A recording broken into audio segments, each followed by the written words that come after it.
tal? ¿Cómo les va? Qué gusto que inicien con nosotros una nueva semana aquí en la UNAM Responde. Les recordamos que estamos desde nuestras instalaciones de TV UNAM en Ciudad Universitaria y bueno, como cada día, les recordamos que nuestras vías de comunicación están abiertas para que sigamos haciendo juntos este programa. Ustedes decidan cuál prefieran, Facebook, Twitter, Instagram, y también pueden ver los programas ya terminados. Estamos por cumplir, más bien cumplimos ya 3 años y todos estos programas están ahí en el canal de YouTube de TV UNAM, que sigue creciendo.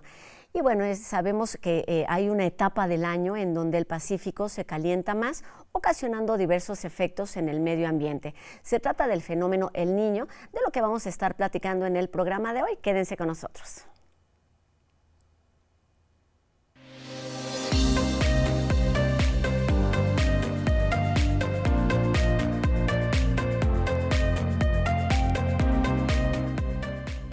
Para los investigadores y apasionados de las disciplinas meteorológicas, lo que pasa año con fenómenos como el del Niño y la Niña son situaciones que los mantiene en alerta. Se trata de fenómenos que requieren monitoreo constante para no perder detalle de las variantes que van presentando y también de sus consecuencias. El doctor Alejandro Jaramillo, quien es investigador del Instituto de Ciencias de la Atmósfera y Cambio Climático de nuestra universidad, nos acompaña esta tarde para hablar de estas situaciones que vamos, es algo que sucede y quizá no entendemos, pero lo sentimos día con día en nuestra temperatura diaria. ¿Cómo estás, doctor? Bienvenido a la UNAM Responde. Muchísimas gracias por la invitación.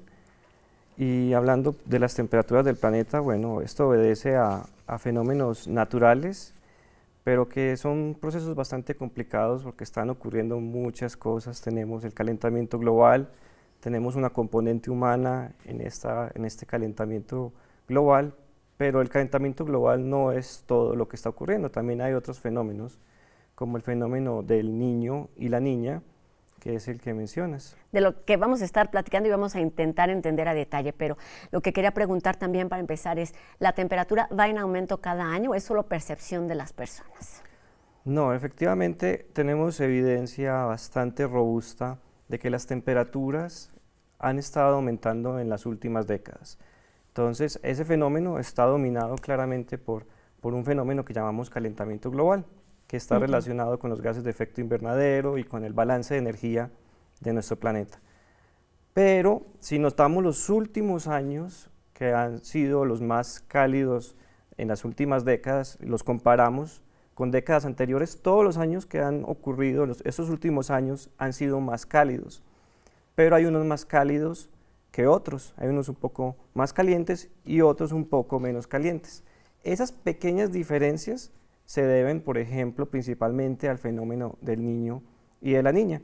Pero, respondiendo a tu pregunta, las temperaturas, lo que muestran las tendencias es que van a seguir aumentando o van a seguir siendo altas. El Niño y la Niña ocurre al mismo tiempo que el calentamiento global. Entonces son dos fenómenos que están interactuando, pero la niña y el niño no son suficientes para acabar con ese calentamiento.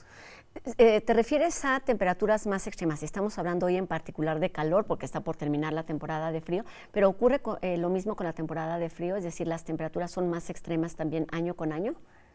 Sí, efectivamente, esa es una de las preguntas, o ese es uno de los problemas de hablar justamente de clima, y es que hay una componente muy importante de estadística. Pero entonces no entremos en detalles. La cuestión es la siguiente. Lo que era normal, o el clima normal hace 50 años, en ese clima habían eventos que eran muy extremos, calor o frío muy extremo. Con el calentamiento global, lo que está ocurriendo es que eso que era muy extremo hace unos años o hace unas décadas, se empieza a volver más cotidiano. Okay. Entonces, más frecuente. Más frecuente. Y entonces eso hace que nuestra percepción es que han aumentado los eventos extremos. Entonces no solamente el calor, el frío también. O sea, calentamiento global es en general la temperatura promedio del planeta, pero hay partes que se pueden estar calentando, otras partes se pueden estar enfriando y los eventos extremos están ocurriendo. Entonces no es que siempre vamos a tener calor, podemos tener también eventos extremos de frío como efectivamente han ocurrido. De acuerdo, y hablando precisamente pues de estas causas, que es lo que nos tienen estas temperaturas más extremas y de forma más frecuente, pues está el cambio climático, un tema del que hemos hablado en muchas ocasiones y que está directamente también relacionado con las acciones y con las actividades del ser humano. De algo de lo que no hemos hablado recientemente son de estos fenómenos naturales meteorológicos. ¿Qué es el Niño? Ya lo habíamos escuchado en algún otro momento y me parece que durante los últimos años lo habíamos dejado ahí como olvidado. ¿Qué es este fenómeno? O sea, obviamente el cambio climático es el que más atención atrae porque es algo que está ocurriendo y domina el clima de nuestro planeta, pero el Niño y la Niña es algo bastante interesante. Ocurren en el Océano Pacífico, que es un fenómeno en donde el océano y la atmósfera se están comunicando y están interactuando. El Niño propiamente es una región muy grande en el Pacífico, en el Océano Pacífico ecuatorial, en los trópicos, se empieza a calentar. Y ese calentamiento no es solamente, no ocurre solamente en el océano, la atmósfera reacciona a ese calentamiento. Entonces los procesos que están ocurriendo en la atmósfera de alguna forma son modificados por eso que está ocurriendo en el Pacífico. Entonces eso genera impactos en todo el planeta que van a ser muy diferentes dependiendo de las regiones en las que te encuentras. Algunas regiones, por ejemplo, por eso que está ocurriendo en el Pacífico, empiezan a tener más precipitación y en otras regiones podría ocurrir menos precipitación.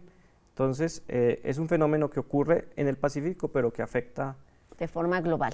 De forma global. Oye, y vienen, se llevan a cabo de forma alternada, ¿están uno junto con el otro, el niño y la niña, o son fenómenos independientes?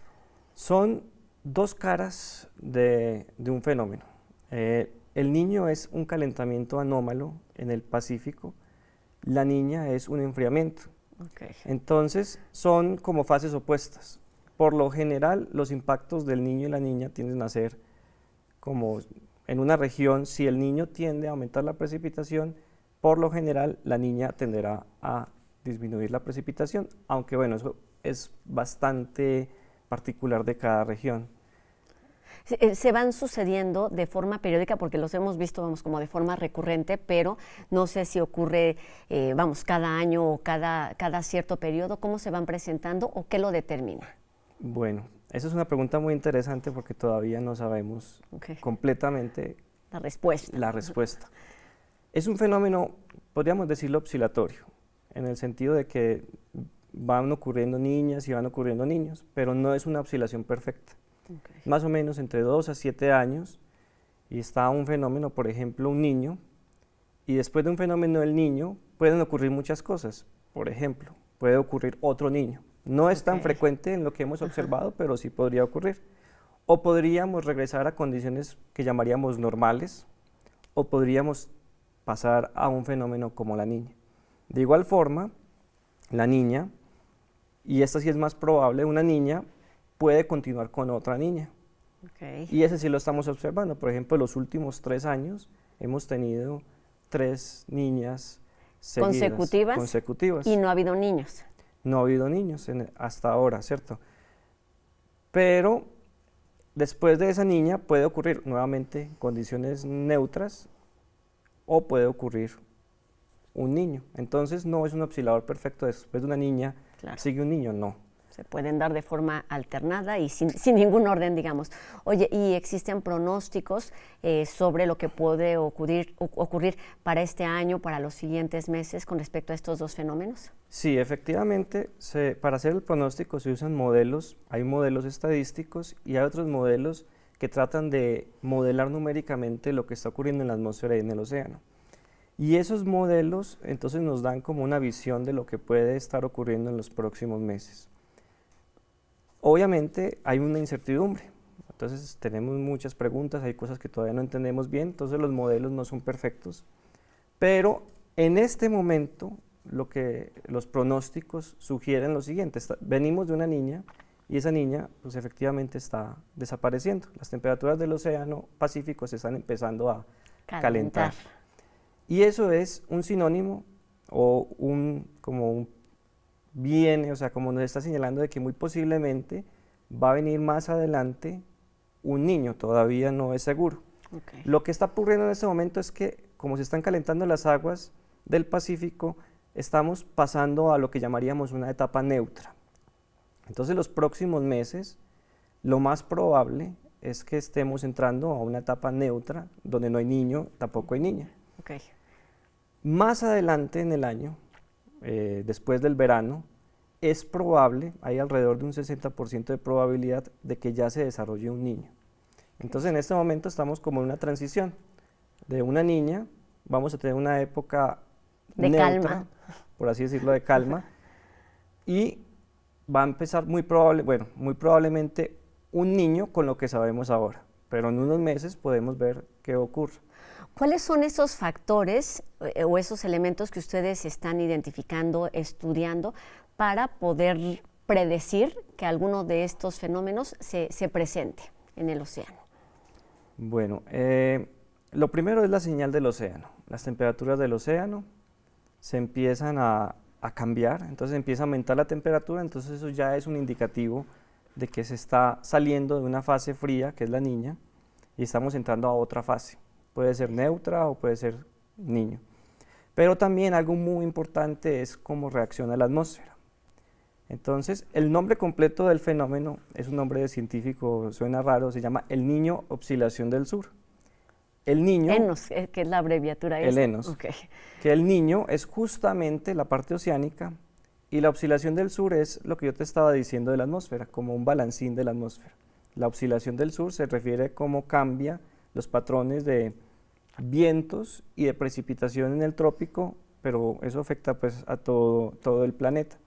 Entonces, para ver qué está ocurriendo y ver si estamos pasando un niño, empezamos a ver las temperaturas del océano, pero también empezamos a ver los patrones de precipitación, cómo empiezan a cambiar. Y cuando vemos eso, esas dos cosas juntas, empezamos a decir, bueno, los modelos están sugiriendo esto y las observaciones también están sugiriendo una transición. Por ejemplo, en este momento en las costas del Pacífico Este, cerca de Sudamérica, se están empezando a calentar. Y esto es un fenómeno que lo llaman el niño costero, pero es una cosa muy local. ¿Cierto? No es una condición distinta. Es una condición distinta, muy local, pero está empezando a cambiar las condiciones muy locales en esas costas cerca de Perú y Ecuador. Pero esos fenómenos, por ejemplo, están muy asociados a los patrones de circulación atmosférica que vemos cuando están llegando un fenómeno del Niño. Por eso es que digo que, aunque el pronóstico puede estar equivocado, las señales indican de que más adelante en el año es probable de que vaya a ocurrir. De que algo se está moviendo. Doctor, recuérdanos cuáles son las zonas que pueden resultar más afectadas con la presencia de estos fenómenos. Bueno, en principio todo el planeta. Obviamente sí. El trópico, la banda del trópico, o sea, las regiones tropicales de nuestro planeta son las que más afectadas son afectadas por este fenómeno. Por ejemplo, Perú, por ejemplo, es un caso muy característico porque el nombre del Niño viene justamente de las regiones de los pescadores de Perú. Descubrieron este fenómeno cuando veían que durante ciertos años la cantidad de peces disminuía y aumentaba mucho la precipitación. Okay. Y entonces lo empezaron a llamar el fenómeno del Niño Jesús. De ahí viene, porque es en diciembre cuando es más intenso este fenómeno, entonces lo empezaron a llamar el fenómeno del Niño. Entonces, por ejemplo, en regiones como las costas del Pacífico de Perú, la precipitación aumenta, mientras que en regiones como Australia se seca mucho y aumenta, por ejemplo, la probabilidad de incendios forestales aumenta mucho en Australia. Pero en otras regiones del planeta empieza a notarse un poco más sutil o se empieza a notar más fuerte, depende en qué regiones del planeta se encuentren. Por ejemplo, México también se afecta bastante por el Niño y por la Niña, en particular la región norte de México. ¿Cómo es que puede tener efectos tan distintos dependiendo en la zona en donde se presente, que van desde la sequía hasta tormentas, inundaciones, la cantidad de peces? ¿Qué lo determina? ¿Cuáles son, digamos, que esos factores que van sumando para poder entender qué ocurre de acuerdo a la zona en donde te encuentras? Bueno, esa pregunta es bastante complicada. Ok. Voy a tratar de explicarla de una manera lo más simple posible. Y es lo Gracias. siguiente. Dije que la atmósfera se empieza a reacomodar. Entonces, eso se llama técnicamente la circulación global de la atmósfera. Entonces, hay regiones del planeta en donde el aire tiene una tendencia a subir Ok. y otras regiones del planeta en donde el aire tiende a bajar. ¿Qué pasa cuando el aire tiende a subir? Que si yo tengo humedad, puedo formar nubes, puedo tener más lluvia, y entonces en esas regiones donde el aire asciende, hay más probabilidades de tener precipitación. Pero en donde el aire desciende, entonces la nubecita que está tratando de formarse, pues la va a tener más difícil, es más difícil para ella formarse, entonces esas regiones de descenso de la atmósfera tienden a que llueva menos. Ok. Entonces, en el planeta hay ciertas regiones donde el aire asciende y hay ciertas regiones donde el aire desciende. Desciende. Regiones donde el aire asciende, por ejemplo el trópico, los bosques tropicales están en regiones donde llueve mucho, asociado a ese ascenso de aire. Los desiertos están muy localizados en regiones donde el aire desciende, entonces llueve menos. Pero con el niño y la niña, ¿qué pasa? Esas regiones se mueven un poco de donde están. Entonces teníamos una región donde descendía el aire, llovía menos, pero ahora ese descenso se desplazó y entonces ahora esta zona empieza a tener más lluvias por justamente ya no tener como la presencia de esa corriente promedio descendiente. Otras regiones, entonces llovía más, pero si esa región de ascenso se desplaza, entonces ya empieza a llover un poco menos porque ya no tiene esa ayuda de la atmósfera para formar la precipitación. Pues son situaciones muy complejas, pero nos las explicaste muy bien y nos va dando luces sobre lo que sucede con estos fenómenos, vamos, que son naturales. Y para ir terminando, me gustaría preguntarte de qué lugar ocupan, qué tan determinantes son estos temas de los que ya nos hablabas al principio. Uno es el cambio climático y otro son las acciones humanas para el desarrollo o no de estos dos fenómenos. Bueno, sobre el papel de los humanos en el niño y la niña no es claro el impacto que tenemos. Sí es cada vez más claro el impacto que tenemos sobre el calentamiento global. Sí, claro. Entonces, como había mencionado, son dos fenómenos diferentes, pero que están actuando al mismo tiempo. Entonces, como humanidad, tenemos una responsabilidad justamente en este calentamiento global. Estamos emitiendo gases de efecto invernadero y esos gases modifican toda la dinámica de nuestro planeta. Entonces tenemos calentamiento global que tiene una componente natural, pero también tiene una componente humana. El niño y la niña entran a jugar como en esa dinámica, pero todavía no comprendemos bien el impacto que como humanos tenemos sobre el niño y la niña. ¿Cuánto tiempo hace que están estudiando estos fenómenos? ¿Cuándo lo descubrieron como, digamos, más formalmente ahí en Perú? Bueno, el fenómeno del niño fue descubierto primero por pescadores, pero no sabían qué era. Y a principios del siglo XX se había descubierto la oscilación en la atmósfera, pero no se sabía que esos dos fenómenos estaban conectados. Fue a mediados del siglo XX en que empezaban a darse cuenta que ese calentamiento del océano y la oscilación en la atmósfera estaban conectadas. Entonces no tenemos, o sea, a mediados del siglo XX, aproximadamente en los 60 es que estábamos hablando de que empezamos a entender mejor el fenómeno y pues, digamos que es un fenómeno que no, relativamente hablando, es bastante nuevo para nosotros, ¿cierto? Exacto, hay mucho por descubrir y de ahí depende, pues, o más bien esto determina la necesidad de estarlo observando, de estarlo monitoreando para entender cómo se va transformando, comportando año con año. Cuéntanos para terminar, doctor, ¿cuáles son, digamos, los temas, los puntos en los que ustedes, los especialistas, los expertos en temas ambientales, meteorológicos, cambio climático, están ustedes centrando su atención en este momento? Por ejemplo, desde el punto de vista del niño y la niña, ¿qué investigaciones hacemos nosotros? Vemos, por ejemplo, los impactos. Entonces, identificamos cuando hay un niño fuerte, por ejemplo, qué ocurre, qué regiones se secan o qué regiones tienen más precipitación.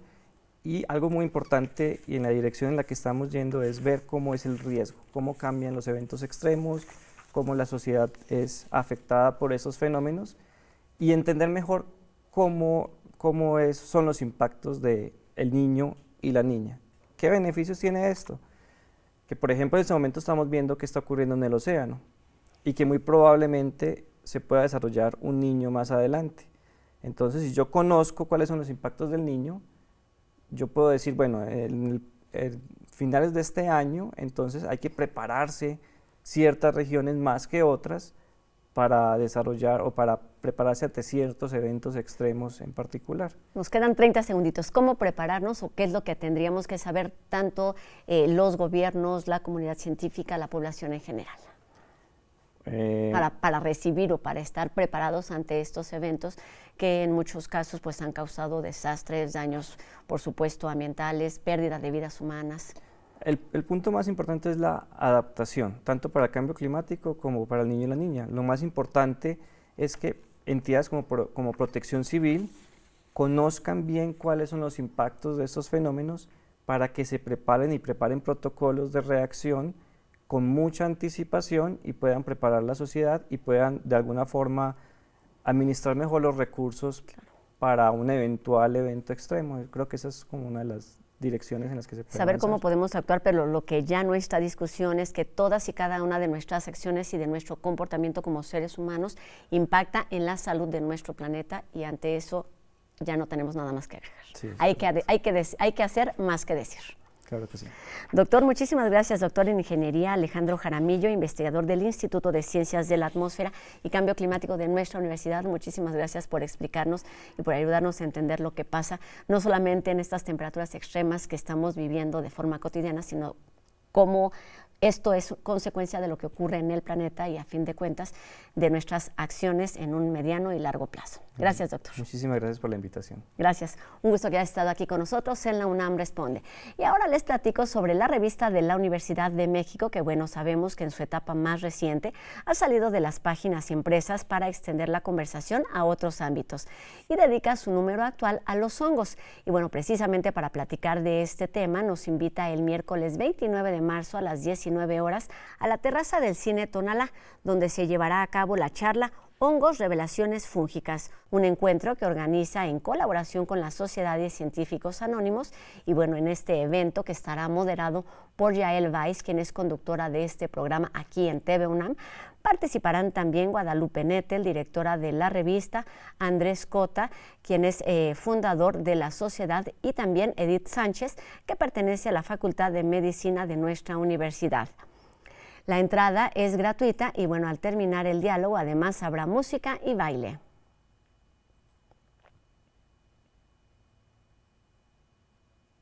Y de los hongos pasamos ahora a platicar sobre las atletas universitarias que han llevado el nombre de la UNAM muy en alto. Veamos la siguiente nota para conocer solamente a algunas de ellas.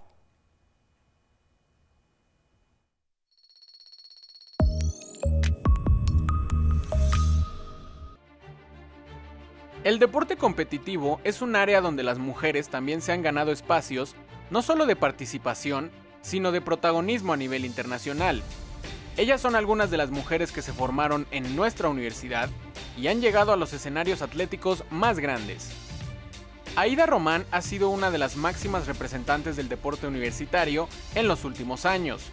Formada deportiva y académicamente en la UNAM, la arquera fue medallista de plata en los Juegos Olímpicos de Londres 2012, obtuvo 3 veces plata en el Campeonato Mundial de la disciplina y 9 veces oro en los Juegos Centroamericanos y del Caribe. 2018 fue su presea más reciente. En dicha edición de los Juegos Centroamericanos, celebrada en Barranquilla, Colombia, hubo una plétora de mujeres universitarias que se colgaron medallas. En la disciplina de remo, la doctora Fabiola Núñez, egresada de la Facultad de Medicina, se proclamó campeona en la modalidad de doble par de remos cortos. Quedándonos en Barranquilla, también brilló la entonces alumna de la Facultad de Ingeniería, Teresa Alonso García, integrante de la selección mexicana de natación artística, que logró 7 oros en 7 competencias. De manera más reciente, Indra Fernández Montes y María Eugenia Huerta, jugadora y entrenadora respectivamente de los representativos de flag football en la UNAM, fueron parte de la selección mexicana que se proclamó como campeonas mundiales en los World Games 2022, celebrados en Estados Unidos, venciendo 36-9 a las norteamericanas en la primera edición que el flag tomaba parte de esta competencia. En la actualidad hay numerosas universitarias que seguirán poniendo en alto el nombre de la UNAM y de México en distintas disciplinas, como es el caso de Andrea Martínez, pateadora que en 2022 se convirtió en la primera mujer en ser parte de un equipo de fútbol americano de la ONEFA, la máxima liga estudiantil en México.